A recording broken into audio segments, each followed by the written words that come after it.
big news last week that we got on, I believe it was Wednesday, in the middle of my vacation. Victor Wembanyama is most likely out for the season with a blood clotting issue. I think they said it was deep vein thrombosis in his shoulder. I think this basically means the Spurs are done for the season, and they were kind of already lagging a bit heading into the All-Star break. So basically, after they played us those 2 games, they started to peter out, but they took one on the way out.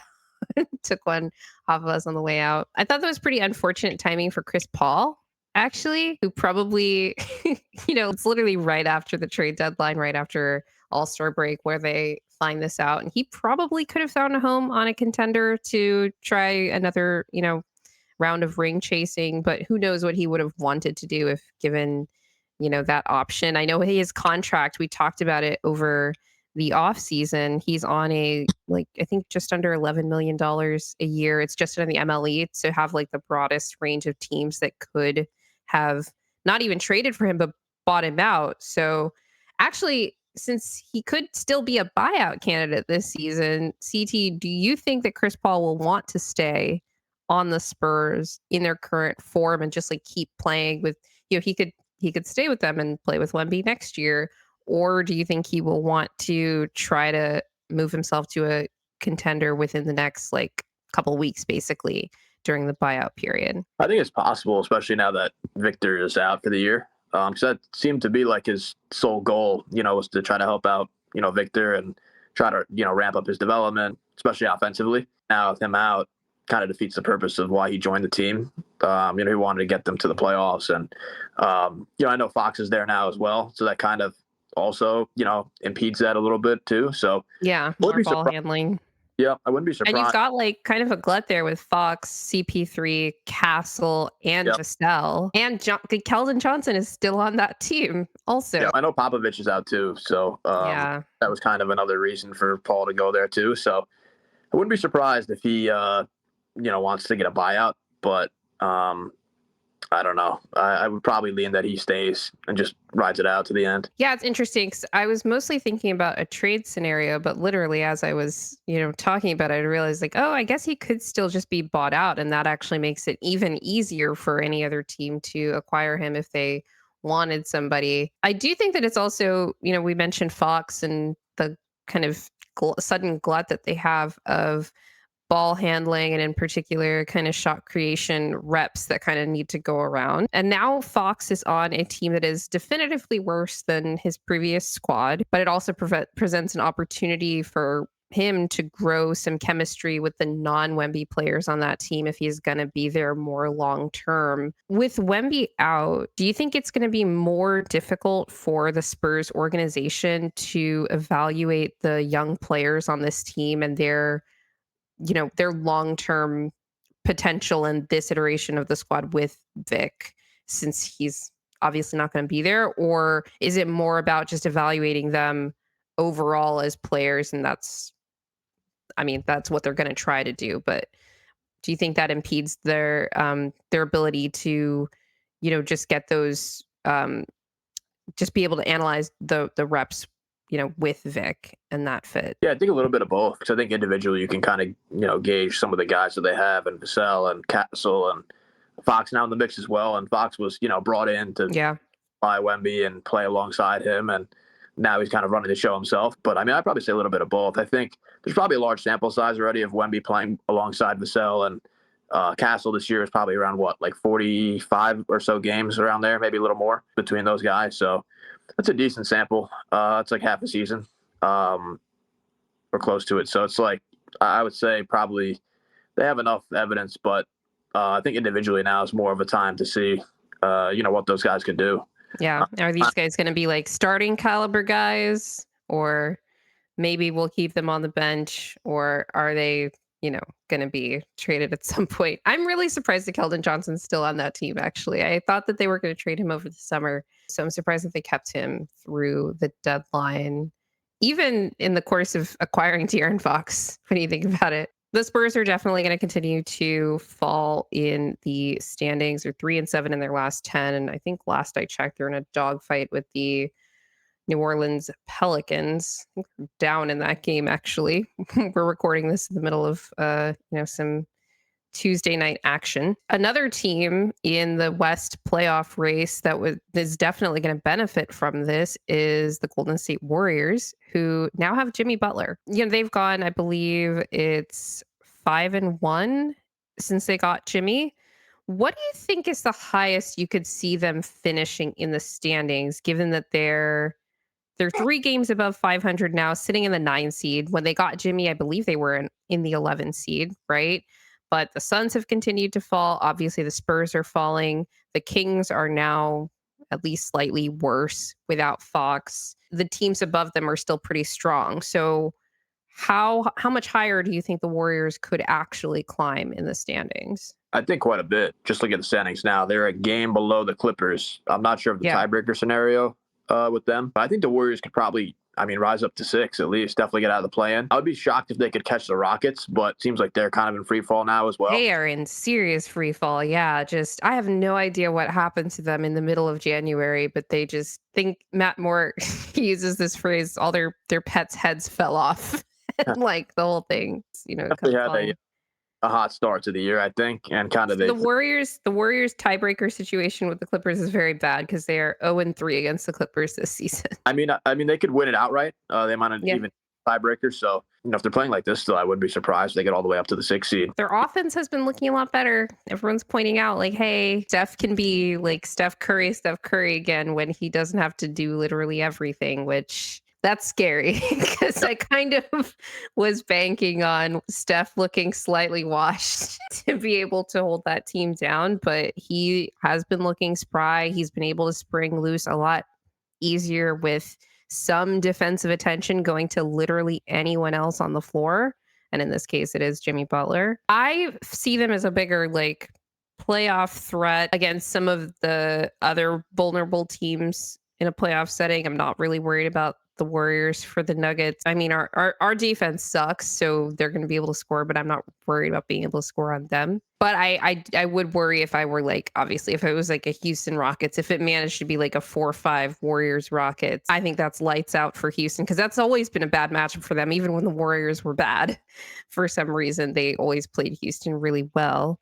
And Houston has obviously been in this free fall as well. Wonder if they're going to be able to catch the rope at any point this season. Let's talk about some of the more real contenders for teams that we actually think have a chance at winning it all. Oklahoma City Thunder didn't really do anything at the deadline. They did some money, not really a cash grab. They let the Pelicans get under the luxury tax and collected some more second round picks to do something with Daniel Tice, but they didn't really make any moves to add to their roster.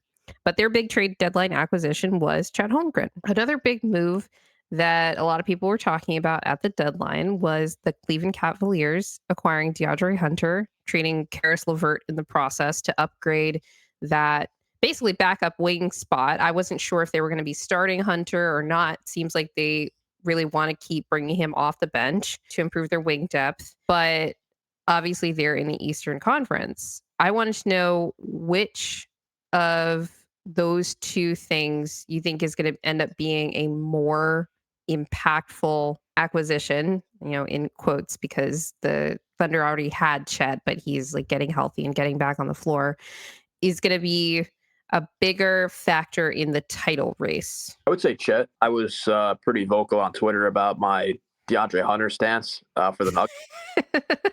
MPJ. What was your stance? Oh, yeah, right. I just thought that Mike was better for the Nuggets, I'll say. Better for the Nuggets and him fitting what Jokic likes to do and how he plays. I think Hunter's a good player. I think he's having a good year as well. I think he's going to help the Cavaliers' wing depth because they don't have wings. Yeah, and that's why I still think Boston's going to beat them in a playoff series because I think they have a very dominant series against them when it comes down to it. That's why I'm still a bit skeptical about the Cavs getting all the way to the finals. But I would go Chet. I think Chet, all defensive type player. His offense is really versatile as well. Him and Hartenstein together is a pretty dynamic front court duo when it comes to the defense. And I think they were missing Chet's all around versatility, I think, on both ends of the floor. So I'd probably go Chet, even though he was out for a while.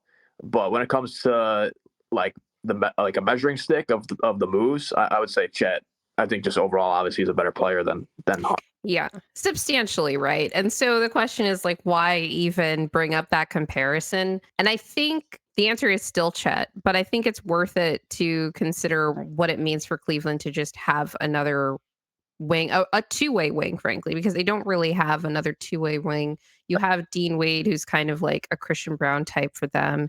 They What have a Coro as well, who's more like defensive oriented. And then they had Karis LeVert, who was all offense, and Strus, who he's playmaking, but the shooting is like very touch and go. The defense is not what you need it to be from that position to compete at the level that Cleveland wants to compete at. So that one of the reasons I find it interesting that they're even bringing Hunter off the bench, because I think he's the best one of all of the wings I just talked about that is still on their team. But they're in the Eastern Conference, and I don't think they can beat Boston in a series if Boston is healthy. But I do think they can beat everybody else. And who knows if maybe Boston gets taken out by somebody else.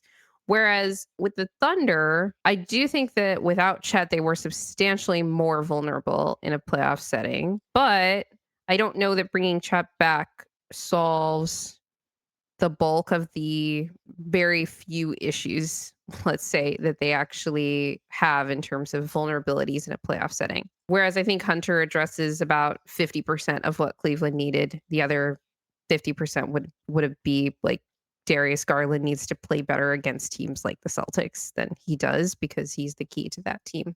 Is Chet coming back for OKC or Luka getting traded to the Lakers a more impactful move in the title race?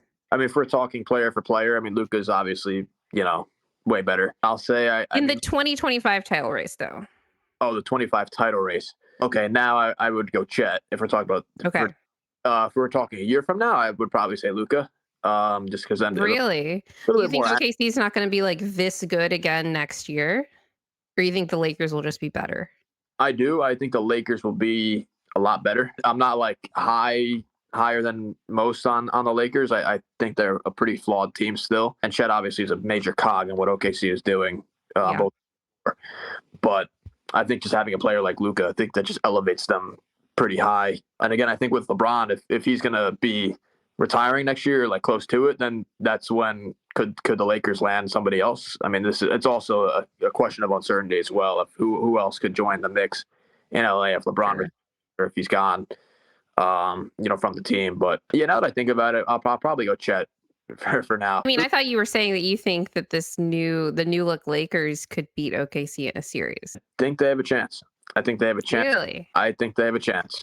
Luka has gone off, I think, a lot against OKC and some of the games that they've played. That's more about the like other Mavs. Well, Luka's no longer a Mav, but I actually think OKC plays Luka pretty well compared to like most teams. I mean, my matchup for OKC that I think, aside from the Nuggets, would be the Wolves. They won the other night. Not to have any recency bias, but I just think that the Wolves have a good combination of players to kind of stymie what OKC does. And again, OKC is a juggernaut for the regular season, but I think in the playoffs, I think they have a lot more questions than what the public has, been saying over the past. The public, NBA Twitter. Yeah, I think a lot of people. There's this thing with OKC where if you criticize anything about them, it kind of gets dismissed as like, oh, it's because of their youth and their inexperience and like whatever. I really wasn't even worried about that last year. And I'm not even sure that inexperience is like the main problem. Like they had specific basketball issues. This year, I think, is interesting because I think they have the same issues. Will and I have talked about them on the show. Basically, I think that they are lacking in secondary shot creation, particularly off the bounce. I think they need a better slasher than they've had. J-Dub hasn't really been that at a high level consistently.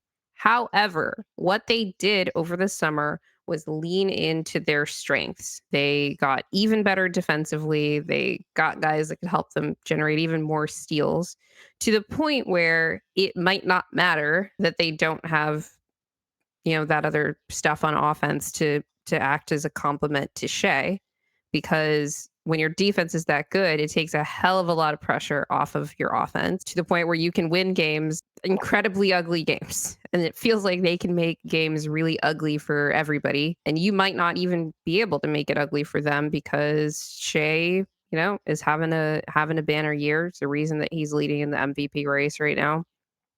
And he was pretty good in the playoffs last year. Like, he had a couple of rough games, but he usually bounced back. He was really I think his game lends itself to being able to counter different defenses well in terms of maintaining his scoring at least. But I do think they still have issues. And if a team ends up being able to, exploit those things, having nothing to do with the youth or the inexperience of that roster, but just the pure basketball stuff, I think it would be an incredibly impressive feat because they are so good at the thing that they are good at.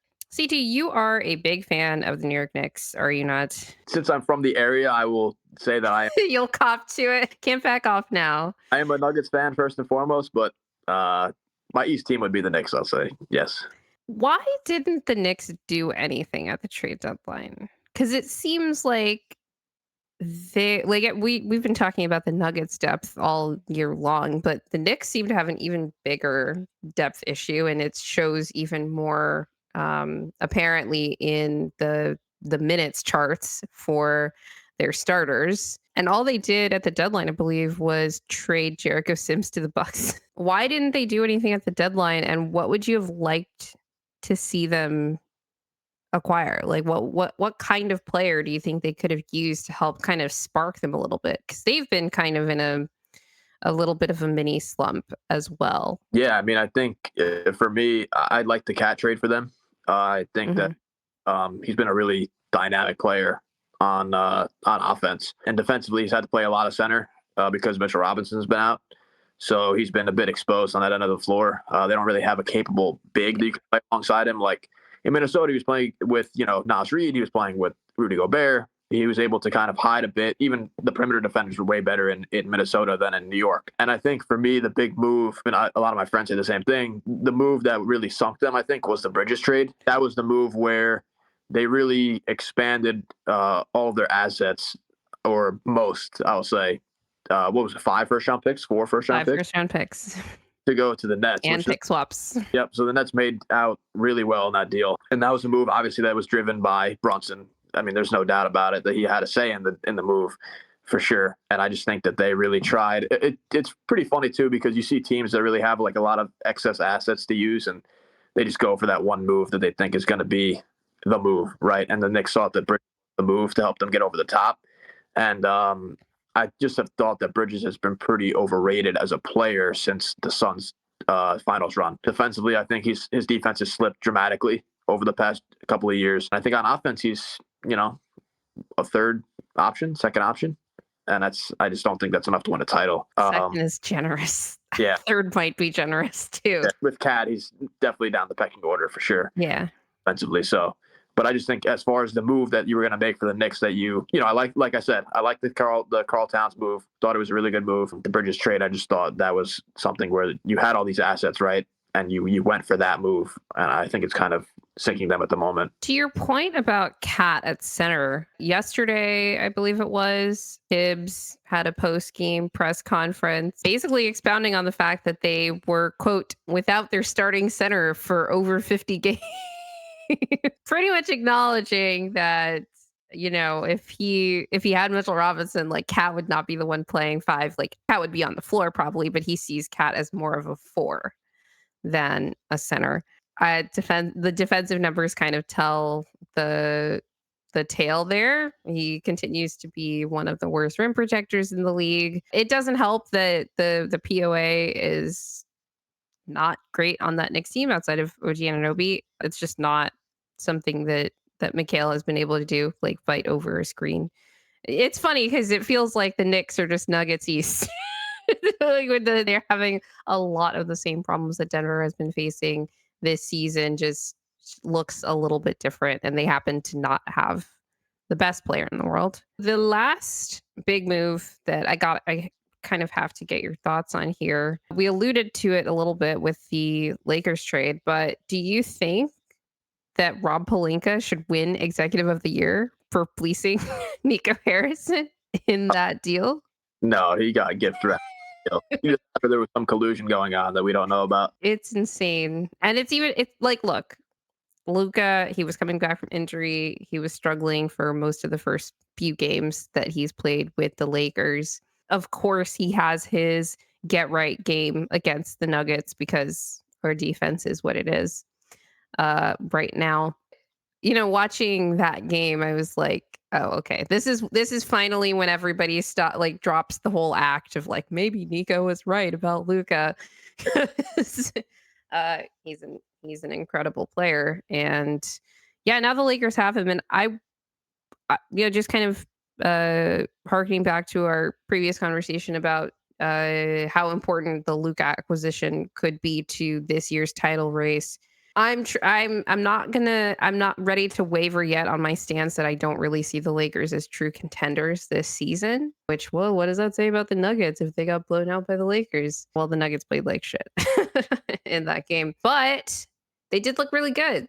Let's say the Lakers got lucky and someone else took out OKC. Let's say OKC in a hypothetical world goes out in round 1. Where would you put the Lakers in a list in terms of teams that are in position to take advantage of that opportunity to win the West? I mean, OKC, you have to give them the benefit of the doubt for the regular season. So obviously them at 1. I think the Nuggets are right there at 2, despite everything that's gone on. I still think they're a formidable threat. 3, that's where it gets kind of dicey now because I'm not a big believer in Houston. The Grizzlies, I think, are a good team. I just think they have some playoff flaws that I think are going to be kind of I wouldn't say exposed, but I think more amplified as we get into the playoffs, especially Ja. I don't think he's been, his best self this year when it comes to the encore production. And then after that, it's tough. Yeah, that's the thing is like, I could quote unquote not think the Lakers are contenders, but it's like, well, let's look at the field. Right. And then it's like, well, they're probably better than most of these other teams. I think 3 is the ceiling, probably, I would say. What if the next time they meet the Nuggets, they blow them out again with time to prepare and game plan and all of that? Would you move them up to 2? I need to rant about that game. Okay. We're going to get to it. Save the rant. Yeah, I mean, I would be shocked if the Nuggets get blown out the next game because I think Malone's going to counter and adjust. I don't think they have a solve for Jokic like some videos I saw out there on. Ben Taylor had his How a Podcaster Solved Nikola Jokic. Was that literally the title? I love thinking basketball. I still need to watch that video, but I found the thumbnail to be very funny. And I think he knew exactly what he was doing. Jokic fans were happy seeing that on the timeline. But yeah, I think with the Nuggets still, I would still take Denver over the Lakers. I mean, I think the Lakers actually have added pieces that match up better than the last couple of years. Getting off of Russell's contract was something that was a big move for them against the Nuggets, I think, because the Nuggets were able to take D'Lo, you mean? D'Lo, yeah, of the not Russell. Okay, they had 2 different Russells in the last 3 years. So just clarifying, because we have that Russ now. Yep, and they've added a couple more wings too. Finney-Smith. They have Rui as well. He's just playing really well too. He is playing really well. Yep. So they have guys. I think where the Nuggets are concerned, MPJ was a big matchup nightmare for them, and I think now that's I wouldn't say that's over. I would just say that's a bit less of an advantage than the Nuggets had. How a Podcaster Solved Michael Porter Jr. What's that? I said the jokes write themselves. Yeah, dude, that team is literally made for television. It's crazy. All right. Well, if you're still listening to this point, thank you very much. It also means that you like our content a whole lot. So please, if you do, remember to click that like button and also hit the subscribe button so that you can get notified of all of the episodes of our show and don't miss any of our content. Hit the notification bell as well. And always remember that winning is fun and losing absolutely sucks.